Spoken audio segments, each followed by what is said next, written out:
నమస్కారం, సుమన్ టీవీకి స్వాగతం. నేను గీతాంజలి. ప్రస్తుతం మనతో పాటు ప్రముఖ ఆధ్యాత్మికవేత్త రామచంద్రుని రమేష్ కృష్ణ గురువు గారు ఉన్నారు. వారితో మాట్లాడదాం. గురుగారు నమస్కారం అండి. నమస్కారం అండి. జై శ్రీరామ్. జై శ్రీరామ్.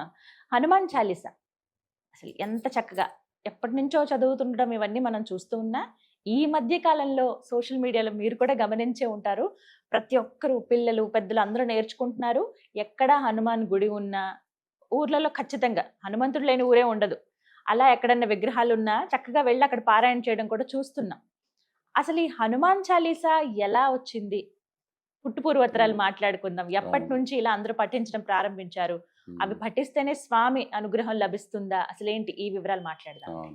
హనుమాన్ చాలీసా పఠించడం అనేది కొత్త ట్రెండ్ అయితే ఏం కాదండి. ఎప్పటి నుంచో కూడాను హనుమాన్ చాలీసాని నాకు తెలిసి ఒక ప్రాంతీయ భాషలో రచింపబడి, అంటే ఇది అవధి భాషలో రచించబడినటువంటి అవధి ఆ భాషలో రచింపబడి సంస్కృత స్తోత్రాలన్నింటికన్నా కూడాను ఎక్కువ స్థానాన్ని సంపాదించిన స్తోత్రం ఏదన్నా ఉంది అని అంటే హనుమాన్ చాలీసా మొట్టమొదటి దశ. ఆ విధంగా అంటే భాషాపరంగా చూస్తే, ఇక దాని ప్రభావపరంగా చూస్తే హనుమాన్ చాలీసా చదివి నా పనులు ఏమీ అవ్వలేదండి అన్న వాళ్ళనైతే నేను ఇంతవరకు జన్మలో ఎక్కడా చూడలా.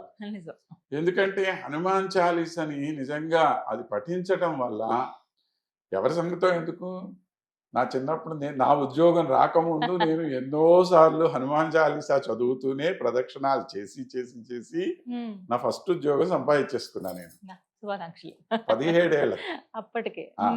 అలాగే ఎంతో మంది, నేనేదో సంపాదించానని కాదు, అంటే ప్రతినిత్యము కూడా అంటే ఒకే ఆసనం మీద కూర్చొని కదలకుండా 108 సార్లు హనుమాన్ చాలీసా పారాయణ చేసేవారు. రోజుకి 11 సార్లు చొప్పున మండలం పాటు హనుమాన్ చాలీసా పారాయణ చేసేవారు. ఇలాగ రకరకాలైనటువంటి పద్ధతుల్లో హనుమాన్ చాలీసా ఎవరు ఎలాగ పారాయణ చేసినా కూడా నిత్య పారాయణ చేసుకునేవాళ్ళు ఎంతో మంది, కొన్ని లక్షల మంది ఉన్నారు. ఇలాగా హనుమాన్ చాలీసా అత్యంత ప్రభావశాలి అయినటువంటి ఒక స్తోత్రం. ఇక దీని పుట్టు పూర్వోత్తరాల గురించి అడిగారు మీరు. ఈ హనుమాన్ చాలీసా పుట్టుకే చాలా అద్భుతమైనటువంటిది. ఒకానొక సందర్భంలో అక్బరు ఏం చేశాడు, తులసీదాస్ గారిని తన ఆస్థానానికి పిలిచి ఆయన గురించి ఏదో కొద్దిగా స్తోత్రాలు ఏవో రాయమన్నాడు. స్తోత్రం అంటే ఆయన గురించి పొగుడుతూ ఏదన్నా, అంటే ఆ రోజుల్లో ఏమి ఇప్పటికి కూడా ఉన్నారు జనాలు కప్పించి, కొద్దిగా ఆయన గురించి రాయమని చెప్పి అంటే ఈయన అన్నాడు, నేను శ్రీరాముడిని తప్ప ఇంకెవరిని నమ్మేటువంటి వాడిని కాదయ్యా, నేను ఏమి రాసినా కూడాను రాముల వారి గురించి నేను రాసుకుంటాను. ఏమిటి నీ రాముడి గొప్పతనం? వాళ్ళు వేరే ధర్మాన్ని పాటించేటువంటి వాళ్ళు కదా, అందువల్ల కాదు. అయితే ఈయన రాముల వారి గొప్పతనం గురించి చెప్తున్నాడు. రాముడి గొప్పతనం లేదు, ఏం లేదు అని చెప్పి ఈయన్ని జైల్లో పెట్టాడు ఆయన, తులసీదాస్. మీరు ఆగ్రా దగ్గర చూసుంటారు, ఫతేపూర్ సిక్రీ అని ఉంటుంది. ఆగ్రా నుంచి జైపూర్ వెళ్ళేటువంటి దోవలో ఉంటుంది. ఫతేపూర్ సిక్రీ జైల్లో పెట్టాడు. ఆ జైల్లో పెట్టాడు. జైల్లో పెట్టగానే ఏమైపోయింది అని అంటే, ఎక్కడి నుంచి వచ్చిందో కోతుల మంద 1, 2 కాదు, కొన్ని వేల కోతులు వచ్చేసి. మీరు చూసుంటారు, ఫతేపూర్ సిక్రీ చాలా పెద్ద కోట, ఇప్పటికి కూడా మనం చూడొచ్చు. కోట నిండా కోతులే, ఎక్కడి నుంచి వచ్చాయో తెలియదు. ఎవడు సైనికులు వచ్చారు, అదిలిచ్చారు, ఏదో వాటిని సోలాలతో వాటితో పొడిచారు, ఆ ఈటెలతోటి వాటితోటి ఎన్ని రకాలు చేస్తుంటే కోతులు మీద పడుతూనే ఉన్నాయి, చేస్తున్నాయి.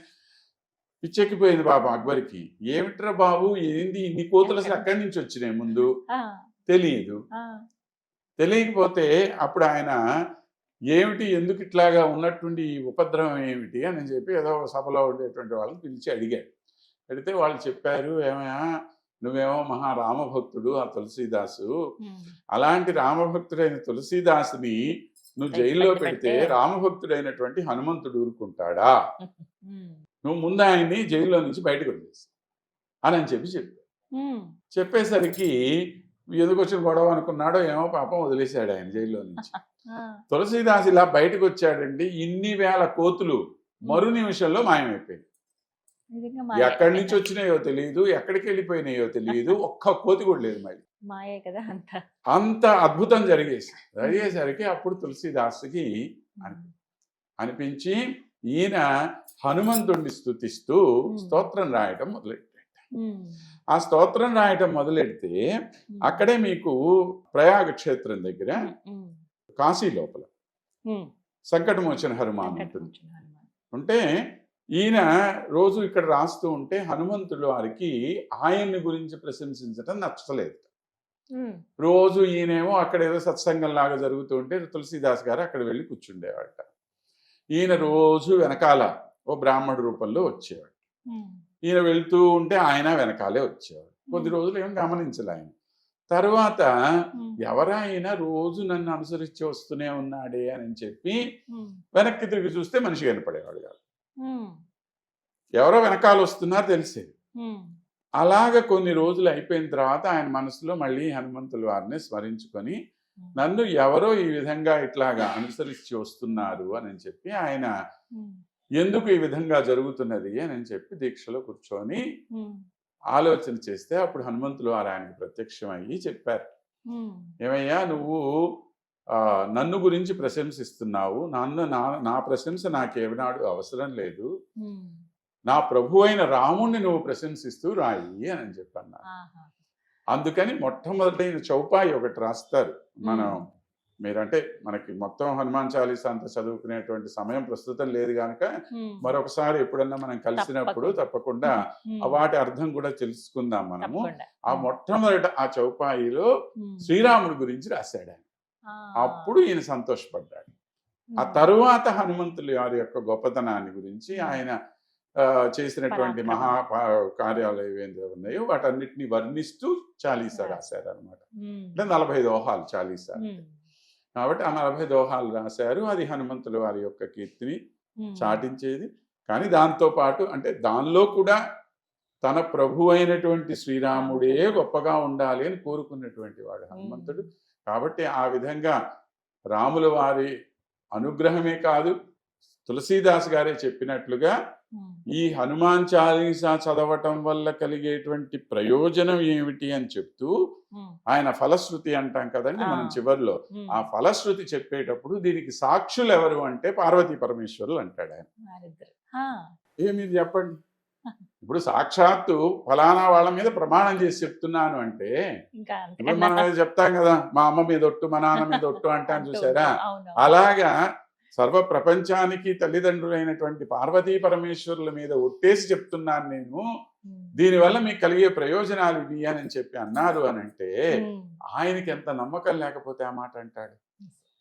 ఆ నమ్మకము నిలబెట్టడం కోసం పార్వతీ పరమేశ్వరులే హనుమాన్ చాలీసాని ఇంత గొప్ప ప్రఖ్యాతిగా తీసుకొచ్చారు అని చెప్పి చెప్తారు పెద్దలు. కనుక ఆ విధంగా హనుమాన్ చాలీసా స్తోత్రాలన్నింటిలో కూడాను చాలా అత్యద్భుతమైనటువంటి స్తోత్రం. విష్ణు సహస్రనామ స్తోత్రానికి ఎంత ప్రాముఖ్యత అయితే ఉన్నదో అంతే ప్రాముఖ్యత కలిగినటువంటిది హనుమాన్ చాలీసా. కనుక అటువంటి హనుమాన్ చాలీసాని పిల్లలు కాదు పెద్దలు కాదు ఎవరైనా సరే చదువుకోవాలి. మీరు అన్నట్టు సోషల్ మీడియా వల్ల ఒక ప్రయోజనం జరుగుతున్నదండి ఇట్లాంటిది అన్న మాట వాస్తవం అయితే మాత్రం చేతులెత్తి దండం పెడతాను అలాంటి వాళ్ళకి. ఎందుకంటే అదే పోనీండి మంచిదే కదా, ఒకళ్ళని చూసి ఒకళ్ళు నేర్చుకుంటే ఇంకంతకన్నా కావాల్సిందేంటి. అందుకే మనం ఇంకొకసారి కూర్చొని హనుమాన్ చాలీసా యొక్క అర్థాన్ని బాగా తెలుసుకునేటువంటి ప్రయత్నం చేద్దాం.